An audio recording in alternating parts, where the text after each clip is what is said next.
अस्सलाम वालेकुम, good morning everyone. मैं हूं आपका होस्ट मुख्तार अहमद। मेट्रोलाइट में खुशामदीद करेंगे सबका समा है और मेरे साथ मौजूद हैं अस्सलाम वालेकुम नाज़रीन, प्रोग्राम मेट्रोलाइट के साथ मैं हूं आपकी मेज़बान फरहा औरंगज़ेब। कैसे हैं आप सब? उम्मीद करती हूँ खैरियत से होंगे, ठीक ठाक होंगे, सुबह की चाय और नाश्ते से लुफ्तअंदोज़ हो रहे होंगे। ऐसा ही है मुख्तार की तरह चाय आज जो है ना, चाय निसार भाई ने बड़ी जबरदस्त बना के दी है, लेकिन सबसे बुरी बात यह है कि चाय में चीनी बहुत ज्यादा है। तो भाई चीनी का कम से कम इस्तेमाल करें। सुबह सुबह उठ के तो आपने जो है ना चीनी बिल्कुल इस्तेमाल नहीं करनी। और सुबह सुबह उठने के बाद अगर आप चीनी इस्तेमाल करेंगे या कोई मीठी चीज खाएंगे तो आपके पूरे दिन में आपकी लेजीनेस आपके साथ हो जाएगी। उसकी वजह यह है कि वो हम कहते हैं कि बच्चों को रात में अगर चॉकलेट खिला दो तो बहुत ज्यादा एक्टिव हो जाते हैं, हाइपर एक्टिव हो जाते हैं। लेकिन सुबह सुबह अगर मीठी चीज आप खा लेंगे तो आप एक्टिव नहीं होंगे बल्कि आप लेजी हो जाएंगे। तो सुबह सुबह है कि सुबह सुबह जो है ना थोड़ी सी आप एक तो चाय अगर दिन का पहला कप आप पी रहे हैं, अगर हम सॉरी अगर आपको मेरी बात बुरी लग रही हो, लेकिन अगर हम सुबह सुबह एक चाय का अच्छा सा कप पी रहे हैं तो थोड़ी सी मिठास भी तो जरूरी है ना जिंदगी में। जिंदगी में हर चीज में मिठास जरूरी है।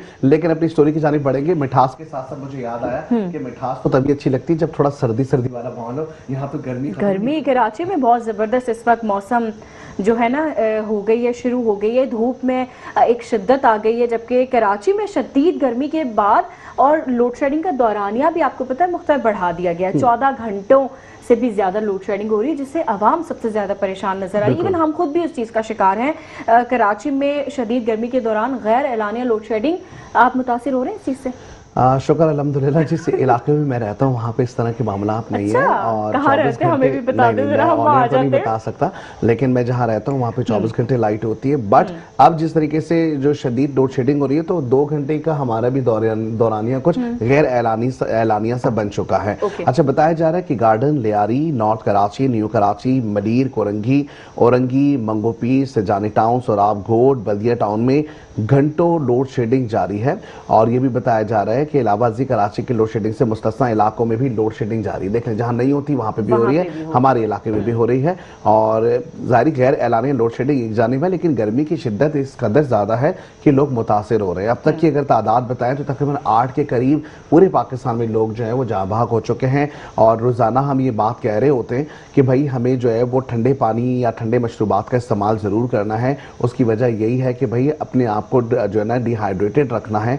और अगर वही वाली बात है कि मौसम इस कदर खराब है, या दिन के दौरान जिस तरह हमेशा फराह कहती रहती है कि जी हमें दिन में जो है वो घरों से नहीं निकलना है, शाम में निकलना चाहिए। और दिन में अक्सर आप देख रही हैं कि अब डायरिया के मरीज और दीगर मरीज जो है ना वो अस्पतालों में एडमिट है। ड्रग्स लोगों के लग रही है, पानी की कमी लोगों को हो रही है, साफ पानी लोगों के पास नहीं है। ये वो मसाइल हैं जिससे लोग दो चार तो हैं, और इसके हल के लिए हम हुकूमती इदारों से दरख्वास्त ही करेंगे कि भाई इसकी सोल्यूशन के लिए कुछ ना कुछ किया जाए। साथ ही साथ अच्छा जी, मौसम के हवाले से बात हो रही है तो अब यहाँ पर हम जैसे कल भी हमने एक आपसे स्टोरी शेयर की थी कि जिसमें तरबूज के हवाले से हमने कुछ बात की थी, प्याज के हवाले से बात की थी, लेकिन आज हम सेम तरबूज के हवाले से बात करें, लेकिन उसका हम एक तरीकेकार आपको बता रहे हैं कि क्या कटा हुआ जो तरबूज है वो आप फ्रिज में रखकर महफूज करके उसको खा सकते हैं। और माहिरीन ने अहम एहतियाती तदाबीरें भी इसके हवाले से बता दी हैं। आज जो ड्रेस पहना हुआ है ना फरहान ने, अगर मैं चाहूंगा अपने कैमरामैन को जरूर दिखाएं, ये जो ड्रेस का कलर नजर आ रहा है ना, अगर इस ड्रेस के कलर का आपको तरबूज अंदर नजर आ जाए तो आप समझते हैं इसके ऊपर कलर हुआ लेकिन इसके ऊपर कलर नहीं हुआ है, ठीक है, ये कलर ही ऐसा है। गर्मी में ठंडा तर तरबूज खाना लोगों को पसंदीदा ग़िज़ा मानी जाती है, लेकिन हालिया दिनों में तरबूज खाने से मुतालिक चंद वाक़यात हैं और उस पे उसकी हिफाजत करने पर भी जो है वो सवालात उठने लगे हैं। माहिरीन के मुताबिक तरबूज खाना महफूज है, ताहम कटने के बाद उसे तरीके से महफूज रखना भी बेहद ज़रूरी है। ग़िज़ाई माहिरीन के मुताबिक तरबूज में पानी और कुदरती मिठास ज़्यादा होती है, जिसकी वजह से गर्मी में इस फल में बैक्टीरिया तेजी से पैदा हो सकते हैं। बिल्कुल ऐसे। अगर कटा हुआ तरबूज ज्यादा देर तक बाहर रखा जाए तो ये सेहत के लिए नुकसानदेह साबित हो सकता है। बताया जा रहा है कि गर्मियों में ठंडा तरबूज खाना लोगों की पसंदीदा ग़िज़ा मानी जाती है, लेकिन हालिया दिनों में तरबूज खाने से मुतालिक चंद वाक़यात के बाद उनकी हिफाजत पर सवालात उठने लगे हैं। माहिरीन के मुताबिक तरबूज खाना महफूज है, ताहम कटने के बाद इसे सही तरीके से महफूज रखना बेहद जरूरी हो गया। बिल्कुल ऐसा ही है, वही ना, आप नहीं रख सकते, मेरा ख्याल है कि आप उसको सेव नहीं कर सकते, फौरन से काट लाएं, तो किसी बॉक्स में आप डाल के सेव करके फ्रीजर कर लें। अच्छा, मैंने ये नोट किया कि अगर आप उसको एयर टाइट बॉक्स में रखेंगे तो उसका जायका चेंज नहीं होता, लेकिन अब वो बैक्टीरिया से क्या उसका हिसाब किताब है, एहतियाती तदाबीरें तो बताई बाहर जा जब रही हैं। आप जाहिर जब बाहर रखेंगे तो बैक्टीरिया लगेंगे, लेकिन अगर आप डब्बे में पैक कर लेंगे या किसी शॉपर में पैक करके रख देंगे तो मेरे ख्याल से बैक्टीरिया एयर टाइट जार में आप रख लें, शायद वो ज्यादा बेहतर रहेगा।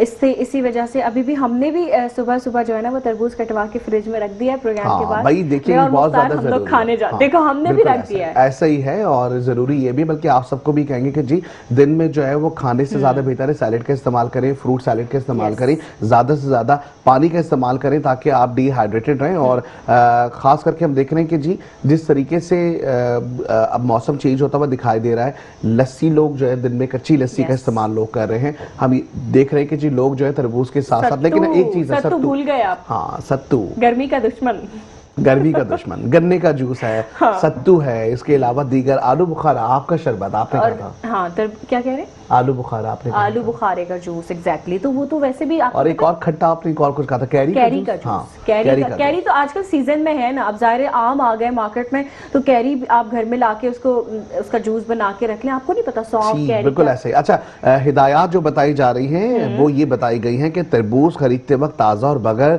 दरार वाला फल मुंतखब करें, काटने से पहले हाथ और चाकू अच्छी तरह से धो लें, पहले से कटा हुआ या बाहर रखा हुआ तरबूज खाने से हमेशा गुरेज करें। मैंने आपको कहा ना, देखिए वो कह रहे हैं टाइट कंटेनर में आप उसको रख सकते हैं, एयर टाइट कंटेनर्स होते हैं ना, उसमें आप उसको महफूज करके रख सकते हैं, फिर वो नुकसानदेह नहीं रहेगा। बिल्कुल ऐसा ही। और मेरे ख्याल से अब हम क्लोजिंग की जानिब बढ़ जाएंगे ऐसे ही।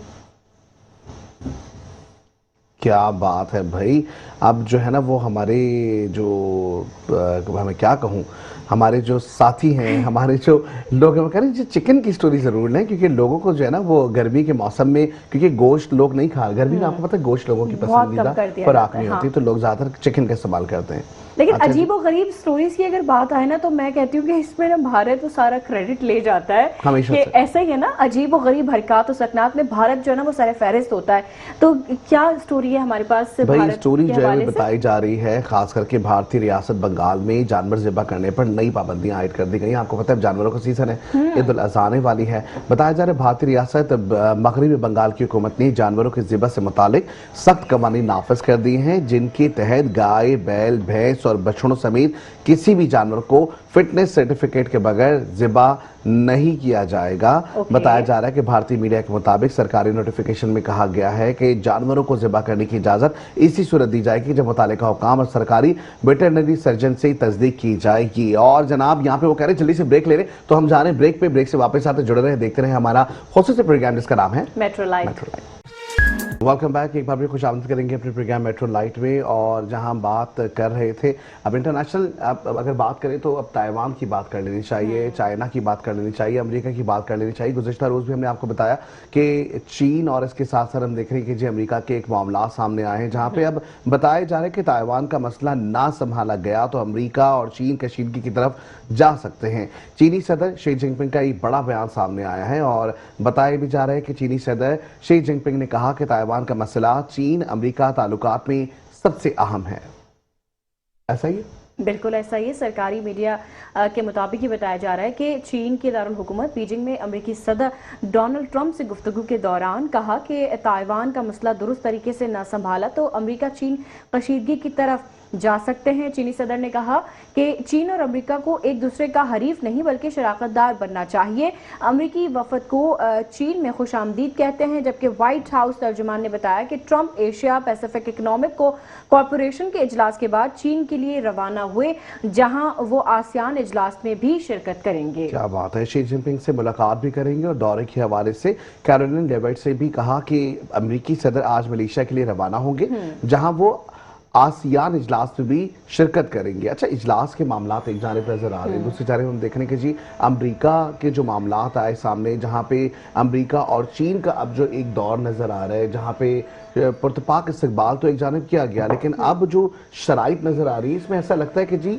अमेरिका चीन के साथ कुछ शराइत के ऊपर जो है वो अपने ताल्लुकात को आगे इस्तेमाल करेगा, और हो सकता है कि आने वाले वक्तों में अमेरिका और चीन के जो ताल्लुकात मजबूत होंगे इसमें शराकतदारी वाले मामला भी आएंगे। जहां पे हम आबना हुर्मुज़ की बात कर रहे होते हैं कि एक जगह ईरान के साथ मामलात हैं, ऐसा भी हो सकता है कि चाइना के साथ या चीन के साथ जो मामलात बनाने के लिए जा रहे हैं उसकी कड़ी आबना हुर्मुज़ से जुड़ी हुई हो। और ये भी हो सकता है कि आने वाले वक्तों में जो जैसे हम कल भी बात कर रहे थे कि चीन के साथ जो सालिसी का किरदार निभाने के लिए पाकिस्तान के साथ मिलकर जो एक पेशकश की गई थी, तो ये भी मुमकिन है कि आने वाले वक्त में ईरान और अमेरिका जो जंग बंदी के मामलात हैं वो भी जो है मुस्बत तरीके से हल बिल्कुल ऐसा ही है। और एक और जानिब ये भी चीज सामने आ रही है कि आबना हुर्मुज़ की अगर हम बात करें तो जिस तरीके से हमने देखा कि पाकिस्तान, चाइना और इसके साथ साथ दीगर 2-3 ममालिक इस्लामिक ऐसे हैं जिन पे कुछ पेनल्टीज भी नहीं लगाई गई, बल्कि उनकी एक कॉस्ट है जिसके जरिए वो कॉस्ट अदा करने के बाद जा सकते हैं आबना हुर्मुज़ से तेल के हवाले से। और ऐसे में अमरीका और दीगर यूरोपीय ममालिक ऐसे मौजूद हैं जहाँ पे हमने देखा कि उनको एक भारी भरकम रकम जो है वो अदा करनी पड़ रही है। ऐसा भी हो सकता है कि जी चाइना के साथ एक ऐसा मामला बनाया जाए जहां पे आबना हुर्मुज़ से गुजरने के लिए एक नई राह मुतहरिक हो। और ऐसा भी है क्योंकि साथ ही साथ चीन की जानिब से जो है अमरीकी सदर ने कहा था कि आबना हुर्मुज़ से जहाज़ों को जो गुजरने के लिए जो कीमत या जो हम कह सकते हैं कि जो टैक्स वसूल किया जा रहा है, तो चीन भी इस बात से उनकी मुतफिक है कि आबना हुर्मुज़ से जो तमाम जहाज़ गुजरेंगे या गुजरते हैं उनकी वो जो रकम है वो ख़त्म कर दी जाए। बिल्कुल, ये भी बताया जा रहा है कि दूसरी जानिब चीनी मीडिया के मुताबिक चीनी सदर शी जिनपिंग 30 अक्टूबर से 1 नवंबर तक जनूबी कोरिया का दौरा भी करेंगे। और ये भी उन्होंने बताया है कि जो एशिया पैसिफिक इकोनॉमिक कॉपरेशन इजलास है उसमें भी शिरकत करेंगे। चीनी वजारत खारजा के मुताबिक चीनी सदर एशिया पैसिफिक इकोनॉमिक कॉपरेशन इजलास से खिताब भी करेंगे और वो अपने दौरे के दौरान जनूबी कोरिया के सदर से भी मुलाकात करेंगे। जबकि चीनी सदर एपेक इजलास में अहम ममालिक के रहनुमाओं से 2 तरफा मुलाकातें भी कर रहे होंगे। तो ये इस तमाम मामलात हैं जो मंजर आम पर आ रही है, जहाँ पे हम देख रहे हैं कि खास करके अमेरिका के साथ जो ये मामला सामने आ रहा है इसमें चीन के साथ जो दोस्ती के मामलात हैं या चीन के साथ जो बातचीत है या चीन के साथ जो सिफारती ताल्लुकात हैं इसको मजबूत करने की कोशिश की जा रही है। नेक्स्ट स्टोरी की जानिब बढ़ जाएंगे और नेक्स्ट स्टोरी हमारे प्रोड्यूसर ही बता सकते हैं कि हमारे पास नेक्स्ट स्टोरी क्या थी। अच्छा जी, नेक्स्ट स्टोरी जो है ना वो तो बड़ी हम कहेंगे कि जी ज़द-ए-आम है, आम है, बिल्कुल आम ज़द-ए-आम है। वो इसकी वजह ये है कि जी पिंकी सिर्फ पूरे पाकिस्तान में नहीं बल्कि अब दुनिया भर में मशहूर हो गई हैं। और पिंकी के हवाले से अगर नई हम देखें कि पिंकी जो है वो मुतहरिक नज़र आई हैं, ख़ास करके पिछले 15 सालों से वो कुछ कारोबार करती हुई दिखाई दे रही हैं। ऐसे कारोबार जो कि हम अगर बोलें कि बहुत ज्यादा जो है वो प्राउड भी करती हैं कि बड़ा अच्छा वो काम करती हैं और जिसपे उनको कोई पकड़ नहीं पाता है। लेकिन खैर क्या ही कहें, मनशियात फरोशी के इल्ज़ाम में गिरफ्तार अनमोल और पिंकी के अहले खाना का भी मनशियात फरोशी में मुलव्वस होने का इंकशाफ सामने आया है। तफ्तीशी हुक्काम का ये कहना है कि रिकॉर्ड के मुताबिक पिंकी के 6 भाई और 4 बहनें हैं। उसके 3 भाइयों का मुजमाना रिकॉर्ड भी सामने आया है, जबकि हुक्काम ने बताया कि मुलजिमा के 3 भाई रियाज बलोच, मोहम्मद नासिर और शौकत बख्श मनशियात फरोशी में मुलव्वस हैं। शौकत बख्श मनशियात फरोशी के लिए खास कारिंदा बताया जा रहा है, जबकि बताया जा रहा है कि अनमोल और पिंकी तफ्तीशी हुक्काम का कहना है कि पिंकी के भाइयों के खिलाफ असलहा ऑर्डिनेंस और नारकोटिक्स एक्ट के तहत मुकदमात भी दर्ज हैं। जबकि मुलजिम शौकत बख्श 2024 में बोर्ड बीसन थाने में दर्ज मुकदमे में गिरफ्तार भी हुआ था। जबकि हुक्काम के मुताबिक रियाज बलोच और नासिर के खिलाफ सचन, गिजरी और बोर्ड बीसन थानों में मुकदमात दर्ज हुए हैं। और इसके साथ साथ आपको पता है कि अभी जो सोशल मीडिया पे बात चल रही है, सोशल मीडिया पे बताया जा रहा है कि पुलिस की कस्टडी में जहां जिस फ्लाइट से इनको लिया गया है वहां पे और भी लोग रहते हैं, उनसे भी बातचीत की गई है। जब उनसे बातचीत की गई, उनसे बताया गया तो उन्होंने ये कहा कि भाई ये जो मामला सामने आ रहा है, हम पिंकी को 15 सालों से या उससे पहले से नहीं जानती, या पिंकी जो 4 साल से जहाँ रिहाइश पजीर हैं, बताया जा रहा है कि उस जगह पे वो रिहाइश पजीर नहीं। वहाँ के लोगों का ये कहना है कि हम बहुत परेशान हो गए हैं, क्योंकि वो उनका ये कहना है कि बिल्डिंग में जो रहने वाले लोग हैं उनको बदनामी का सामना करना पड़ा है। ज़ाहिर हो सकता है, क्योंकि बाज़-औक़ात लोग इस तरह से काम कर रहे होते हैं कि आसपास के लोगों को इस बात का अंदाज़ा ही नहीं हो पा रहा होता कि वो क्या काम करते हैं या वो किस फील्ड से उनका ताल्लुक है। अब खैर दूसरी जानिब हमने ये भी सुना कि कोकेन जो डीलर हैं अनमोल पिंकी, उनकी जानिब से बहुत सनसनीखेज इंकशाफात भी किए जा रहे हैं। अच्छा, एक चीज बड़ी अहम है जो सुबह सुबह ही बताना काफी ज्यादा जरूरी है। उसकी वजह यह है कि देखिए हम सब ना आइसोलेशन का शिकार हो चुके हैं। हम रोजाना की बुनियाद पे आप लोगों के सामने आते हैं और हम बहुत सी बातें ऐसे कर रहे थे, जैसे हमने लास्ट टाइम में बताया कि जी सोशल मीडिया के ऊपर बच्चों के लिए जो है वो रूल्स बना दिए गए हैं, बच्चे जो है वो सोशल मीडिया का कम इस्तेमाल करें। ये चीज इसलिए हमें आइसोलेशन की तरफ लेके जा रही है कि हमें खुद नहीं पता होता कि हमारे बराबर वाले घर में कौन रह रहा है, उनके कितने बहन भाई हैं। यहाँ ना बड़ी एक चीज है कि हम ये समझते हैं कि जी हम किसी के साथ या मुदाखलत करें, किसी की प्राइवेसी डिस्टर्ब करें, ऐसा नहीं है। माशरती तौर पे अगर देखें तो हमें एक दूसरे के बारे में सोचना समझना या एक दूसरे के इंफॉर्मेशन रखना जरूरी है। अब ये इंफॉर्मेशन पर पॉजिटिव होनी चाहिए। बहुत सारे लोग इस चीज को बड़ा नेगेटिवली लेते हैं। आज से अगर हम 20 साल पहले की बात करें, 25 साल पहले की बात करें, जब हमारे घर के बड़े बूढ़े आपस में जब महल्ले में लोग रहा करते थे तो एक दूसरे की खैर खबर रखा करते थे, या फिर ऐसे होता था कि लोगों उस टाइम पर जो जिस तरह की जदीद आज के दौर में टेक्नोलॉजीज हैं, जब ये चीजें नहीं हुआ करती थी, महल्ले में कोई एक फोन हुआ करता था और उसी एक फोन पे जितने भी घर होते थे उन सबकी कॉल आया बताते थे ना कि अगर किसी एक स्टेशन पे रेलवे स्टेशन पे जैसी गाड़ी रुकती थी और कोई शख्स अगर किसी गांव के लिए जाना चाह रहा है अंदर, तो बाहर ही बताते थे कि जी मैं फला बंदे के से मिलने के लिए जाना चाहता हूं, तो वहां से उसको लोग जो है गाइड करना शुरू कर देते थे कि जी वो वहां वहां वहां, और इस तरह गांव से गांव मिलते हुए वो अपनी जगह पे पहुंच जाता था। एक बात ये भी है कि दुनिया ने बहुत तरक्की तो कर ली है, बहुत सारी जदीद टेक्नोलॉजीज आ गई हैं, लेकिन उसमें नुकसान भी कहीं ना हमारा अपना भी होता रहा कि हमारे महल्ले पड़ोस में क्या हो रहा है, हमारे बच्चे मोबाइल पर क्या देख रहे हैं या आसपास के लोग क्या कर रहे हैं, हम उन चीजों से बिल्कुल बेखबर हो गए। और फिर इस तरह की चीजें जब सामने आ जाती हैं, आपको याद होगा कुछ अर्सा कबल जब कुछ संगीन दहशतगर्दों को पकड़ा गया था और उनके हमने हुमैरा का केस देखा। हुमैरा की अगर मैं बात करूं तो तकरीबन उन्होंने कहा जब अभी इंकिशाफ हो पहले तो हुआ, फिर जब बाद में तहकीकाती कमेटी बनी तो उसमें उन्होंने बड़ी जबरदस्त तरीके से बताया कि जो 24 दिन पुरानी लाश है, मतलब 24 दिन तक कोई घर पे आया नहीं गया नहीं, या दूध वाला या कोई मेडिकल फोन पे किसी की कॉल नहीं आई, कोई मैसेज नहीं आया, किसी ने खैर खबर मालूम नहीं की। तो ये बहुत अफसोस की बात है कि हमने इतनी तरक्की कर ली लेकिन हमें यही नहीं पता, आइसोलेट हो गए और हमें यही नहीं पता हमारे घर के पास अगर कोई मुस्तहिक है, कोई परेशान रहता है तो हमें उसकी परेशानी का इल्म नहीं है। बिल्कुल ऐसा ही है और यही तमाम चीजें जिसकी वजह से हम देख रहे हैं कि इस तरह की बुराइयां जन्म लेती हुई दिखाई दे रही हैं। और बल्कि मैं कहता हूं कि अपने इर्द गिर्द इस चीज का ख्याल रखें, बल्कि अपने घर में अपने बच्चों का भी इसी तरह ख्याल रखें। अगर वो आइसोलेट हो रहे हैं या वो अपने आप को थोड़ा सा प्राइवेसी में रखना चाह रहे हैं तो उनकी प्राइवेसी डिस्टर्ब ना करें, लेकिन प्राइवेसी डिस्टर्ब ना करें, लेकिन आप ये जरूर पूछो उनसे कि बेसिकली वो कर क्या रहे हैं, किस तरीके से काम कर रहे हैं। अगर वो इस्तेमाल कर रहे हैं खास करके कोई भी एप्लीकेशन, तो उसके बारे में आपको इल्म होना ज्यादा जरूरी है कि वो कौन सी एप्लीकेशन पे काम कर रहे हैं। हमने गुज़िश्ता कुछ 2-3 महीने पहले भी देखा जी, टिकटॉकर्स जो थे वो मुख्तलिफ किस्म की कार्रवाई में मुलव्विस पाए गए थे और मुख्तलिफ किस्म के हमने देखा कि जी उनके साथ मामला सामने आए थे, जिसमें हमने देखा कि जी कोई बैटिंग की जो है वो ऐप थी जो इस्तेमाल करते हुए दिखाई दे रहे थे। तो फिर इस तरह के मामला जो है ना जन्म लेना शुरू कर देते हैं। तो अपने बच्चों के ऊपर खास करके ध्यान दें, वो क्या कर रहे हैं, किससे कांटेक्ट में है, किससे नहीं है, क्या वो आपसे कोई चीज छुपा तो नहीं रहे, ये चीज बहुत ज्यादा जरूरी है। ऐसा ही है। अच्छा जी, अब हम नेक्स्ट स्टोरी की जानिब बढ़ जाएं या हमें ब्रेक लेना है?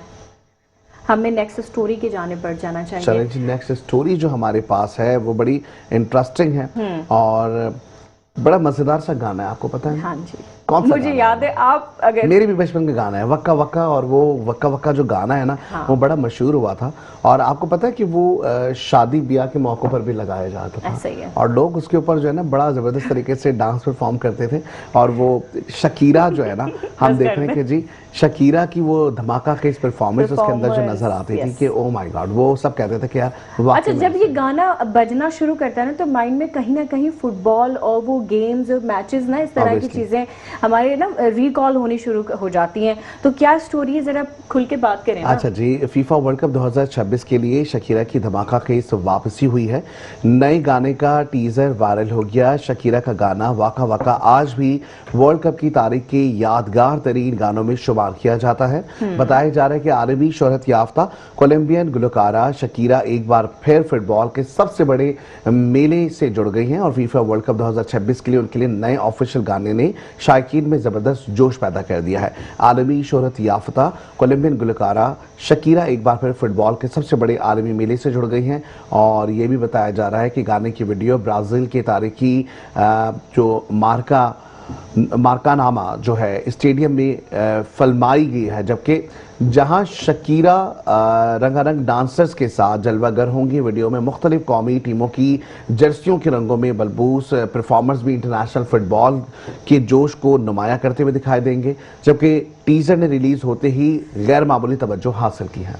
बिल्कुल ऐसा ही है और आप लोगों को ये भी पता ही होगा साथ ही साथ कि शकीरा अपने सोशल मीडिया प्लेटफॉर्म्स पर वर्ल्ड कप 2026 के ऑफिशियल गाने डाई डाई का टीजर भी उन्होंने जारी कर दिया है, जबकि जिसके बाद फुटबॉल और मौसीकी के मदाहों में नई बहस जो है वो छिड़ गई है। इस गाने को नाइजीरिया की मारू गुलकारा बर्ना बॉय के इश्तराक से तैयार किया गया है, जबकि इसकी मुकम्मल जो रिलीज है वो 14 मई को मुतवक्को है, जबकि गाने की वीडियो ब्राजील की तारीखी मार्काना स्टेडियम में फिल्माई गई है। अच्छा, मुझे जब हम शकीरा का जिक्र जब आता है ना तो मुझे उनके दो गाने मतलब याद आ जाते हैं। एक तो हिप्स डोंट लाई, आपने सुना है, और एक है व्हाट एवर। अच्छा, एक जो वो ला ला ला ला ला वो बड़ा जबरदस्त है ना, हाँ वो वाला ज्यादा अच्छा है।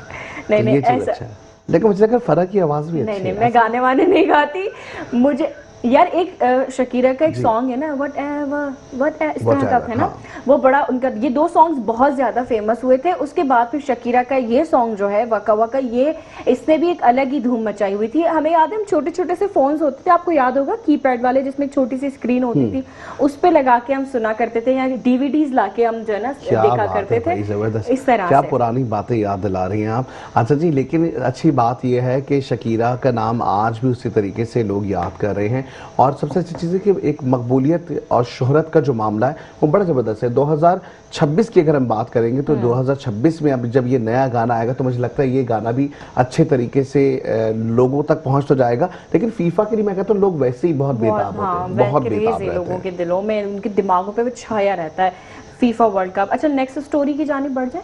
चले जी, नेक्स्ट स्टोरी भी हमारे पास है। अच्छा, मुझे थोड़ा सा ना इस स्टोरी ने थोड़ा सा उदास कर दिया। वो इसलिए भी कर दिया कि सज्जद अली ने जो बोल्ड हेयर स्टाइल लिया है ना, एक तो वो वैसे इतनी प्यारी है, लेकिन इस हेयर स्टाइल के बाद वो जो है वो तनकीद की जद में आ गई हैं और सच बताऊं तो मुझे भी अच्छा नहीं लगा है। आपको अच्छा नहीं लगा? मुझे भी असल में ये उनकी पर्सनल चॉइस है, उस पे हम एतराज नहीं कर सकते, लेकिन एक अगर मैं कहूँ कि एज अ फैन अगर मैं बात करूँ तो मुझे वो चीज थोड़ी सी मुझे हर्ट की है, क्योंकि वो इतनी खूबसूरत लगती है, उनके इतने प्यारे बाल थे। सज्जद अली हैं पाकिस्तानी शोबिज इंडस्ट्री की एक मारूफ अदाकार हैं, जो कि मेरी सबसे फेवरेट। आपकी फेवरेट है? मुझे उनकी अदाकारी बहुत पसंद है, ये बात है। तो उनकी जानिब से उनके सोशल मीडिया अकाउंट्स पे एक पिक्चर जारी की गई जिसमें उनका एक बोल्ड अंदाज हमें देखने को मिला है, नया एक अंदाज है। उन्होंने अपनी एक वीडियो शेयर की है, अदाकारा की जानिब से शेयर की गई वीडियो में अपने लंबे घने बालों के बजाय शॉर्ट पिक्सी हेयर कट में वो नजर आ रही हैं। और उसके बाद जो है सज्जद अली ने ये नई वीडियो शेयर करते हुए कैप्शन में अपनी छोटी बहन अदाकारा सबूर अली को टैग किया, जिन्होंने कुछ रोज कबल अपने बालों की बॉब कटिंग करवाई थी। क्या बात है। और एक और चीज सामने आ रही है। अच्छा, हाँ, जो मद्दाह है ना वो इसलिए थोड़े से उदास हैं क्योंकि उन्होंने सज्जद अली को ना जो जिस किरदार में देखा है, हाँ। वो कैरेक्टर हमेशा से बहुत ज्यादा हमने देखा है कि दिल के करीब रहे हैं, जिसमें बहुत से ड्रामे हैं, जिसमें उनके हमने लंबे बाल देखे हैं, हमने उनको थोड़ा सा कभी गरीब खानदान की एक मासूम सी लड़की देखा, हमने कभी उनको जो है वो एक अमीर खानदान की बहू बनते हुए देखा, उनकी स्ट्रगलिंग पीरियड देखा, मतलब वो हम इस तरीके से उनको जानते हैं टीवी स्क्रीन पर, इसलिए लोग जो है वो क्रिटिसाइज भी कर रहे हैं। लेकिन मुझे ऐसा लगता है कि ये जो उन्होंने तस्वीर अचानक से डालने के बाद अपनी बहन को टैग किया है, ये कोई चैलेंज नहीं है। मुझे ऐसा लगता है कि शायद कुछ नई आने वाली फिल्म है जिसमें या कोई नया कोई प्रोजेक्ट आने वाला है जिसमें उनका कोई ना कोई अच्छा किरदार होगा। यकीन जाने अगर ऐसी कोई बात है तो ये फिल्म या ये ड्रामा मैं जरूर देखूंगा, क्योंकि उनकी जो एक्टिंग है वो मायानाज एक्टिंग। अभी उनका हम पे एक ड्रामा चल रहा है, मुझे उसका नाम अभी जहन में नहीं आ रहा है, जिसमें आई थिंक वो कश्मीर में सारा पिक्चराइज किया गया है, उसमें भी वो बहुत खूबसूरत लग रही है, लेकिन उसमें उनके बाल जो है वो लॉन्ग हेयर्स हैं इसमें उनका पिक्सी हेयर कट है, में भी हो सकता है कि उनके किसी प्रोजेक्ट का हिस्सा हो। नहीं बिल्कुल ऐसा, लेकिन सार्फिन की जानिब से बहुत कुछ कह रहे हैं और सार्फिन ये कहते हुए दिखाई दे रहे हैं कि जी अदाकारा ये हेयर स्टाइल इनके किसी नए किरदार के लिए महज एक आरजी तब्दीली भी हो सकती है। और कुछ सार्फिन को तो ये उम्मीद है कि सजल अली ने अपने बाल नहीं कटवाए बल्कि ये सिर्फ एक विग है। कुछ सार्फिन का ये भी कहना है कि सजल अली ने ऐसी हेयर कटिंग सहीफा जब्बार से मुतासिर होकर करवाई है। तो भाई ऐसा हो भी सकता है। और इससे पहले हम भी बता चुके हैं कि हमें ऐसा लग रहा है कि शायद कोई ना कोई ऐसा कैरेक्टर होगा जिसमें वो ढलने की कोशिश कर रही होंगी, लेकिन क्योंकि वक्त बहुत ही मुख्तसर सा है और हम जो है वो इजाजत की जानिब बढ़ेंगे और इजाजत चाहेंगे आप तमाम लोगों से। अपना बहुत ज्यादा ख्याल रखिएगा और आज के लिए इतना ही। खुदा हाफिज। अल्लाह हाफिज।